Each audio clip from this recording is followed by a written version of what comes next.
Hey, it's Eddie Solis from It's Casual and Los Angeles Nista, and you're watching M.U.S.E.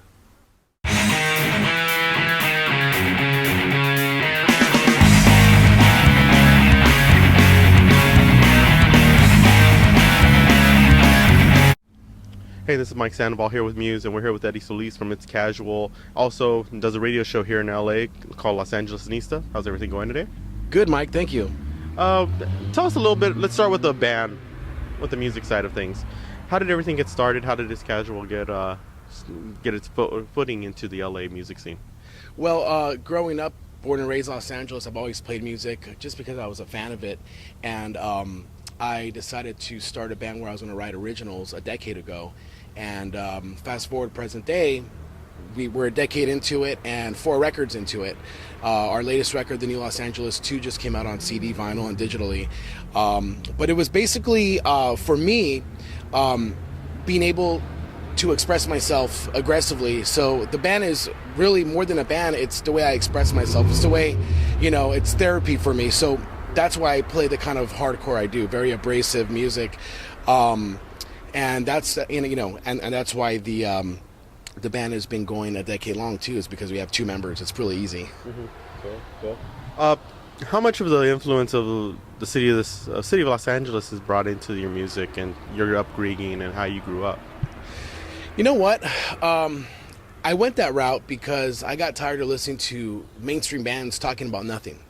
And most bands talking about nothing, that exists, that is just doesn't make any sense. Like, partying. I mean, how many times can you talk about partying, and those simple things? So I decided to immerse myself throughout my entire city geographically through public transportation, so I could, for one, be car free and leave a smaller, footprint of pollution, and do my duty there as a citizen, but also immerse myself and connect with people of all walks of life and certain corners of the street that you wouldn't see driving.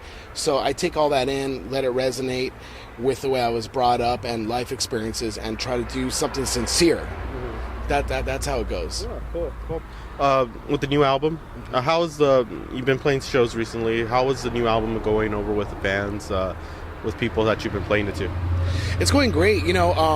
We actually played the Vex with Black Flag. We were direct support to the package, and that was in July. And we've held back a lot because we don't want to overplay locally. Mm-hmm. Now that the record's released, we're doing our first proper show to support the record, and that's Monday, January 6th at the Troubadour. It's a free show. And then we're going to be doing an Orange County show in February, and then be doing a lot of touring throughout the U.S.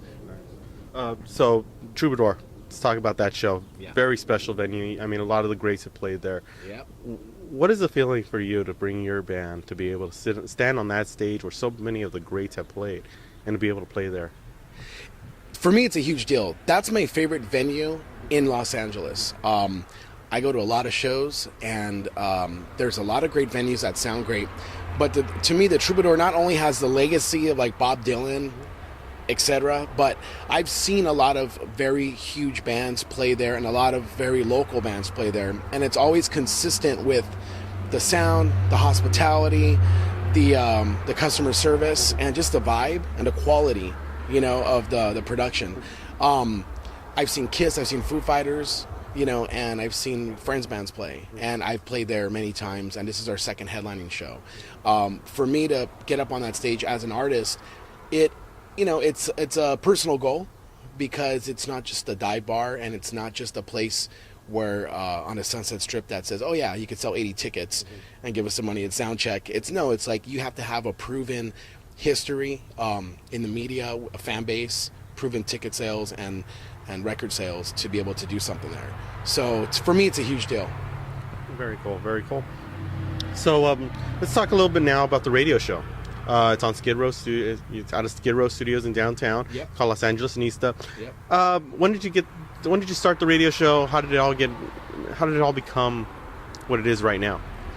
Well, in 2012, early 2012, when I released the 3rd record, It's Casual, the new Los Angeles 1, a good friend of mine, Rick Cossack, who is known for his work with Jackass and Wild Boys and Bad Grandpa, he produced the first single of the new Los Angeles 1 by It's Casual called The Red Line. And that video, what he captured, it was just the perfect encapsulation of what I was trying to say through the song. And that video that he directed, it was all his vision. He visualized it, he materialized it, he did all the work. He basically, told me what to do. It was all him. That translated into a lot of press attention before I had any kind of like infrastructure, distribution, and publicist. He is a catalyst for me being even more inspired to be car free and go through the city daily and explore new places via public transportation. So the press that was attached to that video and that record we did was NPR, Huffington Post, LA Times, OC Weekly twice, in 1 month, LA Weekly, and treehugger.com, and many more.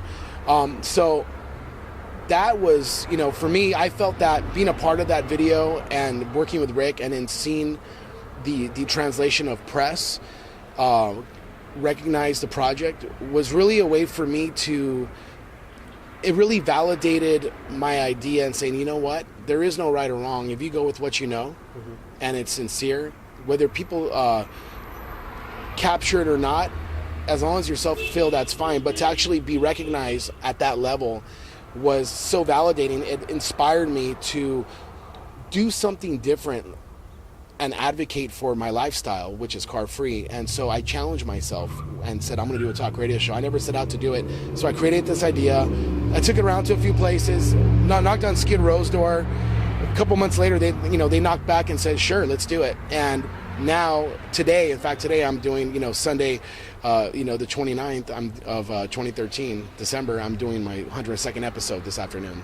So that's the backstory. Well, you just actually, as we're going to the 102nd episode that you're taping today, you just finished your 100th episode. You had a great lineup on that 100th episode as well. Talk a little bit more about it, and what was the feeling about being able to hit to that milestone? You know what? It was a duality because I just came up on 10 years with It's Casual, like a decade, and that same week, and 100th episode with Los Angeles Nista, and then to take a step back and look at the team I have, Ephraim Scholes, who is a part owner of Program Skateboard in a shop in Fullerton and the front man and founder of Death by Stereo. He's part of the team now. He's a co-host. And I got a great photographer, Adam Murray, and we all work hard. And Jeremy Hansen at Skidrow Studios, the owner, who has allowed me to just really expand and do more as much as my imagination allows me to. He's given me a great platform to build off of, a great building block. And that 100th episode for me, I was just on this natural high from a decade of It's Casual and going into the next phase. And then sitting there in front of, Hunter Bergen from AFI and Ryan Seaman of Falling in Reverse, two, world famous guys that are very successful at being in a band. And to have them in front of me and say, okay, this is where I'm at now, this is my world. It was just really, exciting. But also, for me, I was like, well, I can't wait to get the Rolling Stones on or Kiss. I really want to keep going. I really want to shoot for the stars and get the biggest artists I can. And I just love the art of interviewing people. Oh, very cool. Yeah, and with Los Angeles Nista, as you mentioned, you wanted to do Kiss next and everything like that. What can we look forward to on the radio show in the next coming month? Well, not only a consistent catalog being built, but I just confirmed that I am going to start doing Los Angeles Nista in Espanol. Oh, very cool. Very cool. Yeah. So that's going to start in January. Nice. So that's in January. No official date yet. No, it's going to be towards the middle. Okay. The middle, yeah. Very yeah. Cool. But that's what's new and exciting in that world. So there's going to be 2 live episodes per week in English and in Spanish. Cool. Yeah. So at least you're expanding your base. You're expanding, really reaching the whole Los Angeles area now. It makes sense. Yes, I mean, and I should, I challenged myself to do it the first year, 13 months. So I said, let's do it in Spanish. And LA's a melting pot for everything. I mean, I should, 2 years from now, I should learn enough Japanese to do it in Japanese. I mean, that's where I want to go with this. I want to connect with everybody and share my my stories and my knowledge. I really like talking to people, and I like sharing my information. And I just like to see people's reaction when there's something a little more so that I reveal to them, and they're like, "Whoa, that's amazing!" Just something that you learn from walking up a street at a bus stop. Right. Exactly. Well, tell me a little bit more. Let's remind the fans again. It's Casuals playing the Troubadour on January 6th. Yeah. Any more info about that? Yeah, it's a great bill. The next It's Casual show, the first official It's Casual show to support the new Los Angeles 2. It's Monday, January 6th. We're headlining the show. It's at the Troubadour, Santa Monica, Doheny. The first band of the night is Drag News, Gene Troutman from Queens of the Stone Age. The guy, is a drumming legend. He's played on some important records that mean a lot to all of us, and some close friends of mine, SoCal Tennis Pros. Very, very interesting band. Everyone has to see them, and very eclectic. They apply, like Jawbreaker with cumbias, and they also have like a little erratic feel as far as the way they deliver it, and Bongoloids, Fred Ortiz, and then of course It's Casual. It's a free show, and it's January 6, 2014. Cool, very cool. And then for Los Angeles Nista, how could everybody go online, and where could they find the radio show, especially around the world and around the country? Well, you could go to skidrowstudios.com and listen live every Monday night, 9 to 11 Pacific Standard Time. All the archives, the current 101 episodes, are available at the skidrowstudios.com homepage.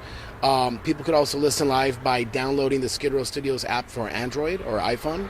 And if you have Android, you use Stitcher. And with archives, you could also go to the podcast store on iTunes and find Los Angeles Nista there. Oh, cool. Audio video editions. Cool. Well, thank you very much for stopping with us and meeting with us. Thanks so much, man. Really appreciate it. Don't forget, It's Casual. We'll be playing January 6th at the Troubadour. And don't forget to listen to Skidrow Studios, Los Angeles Nista, skidrowstudios.com to check out all his shows, all his episodes. Thank you very much for watching today.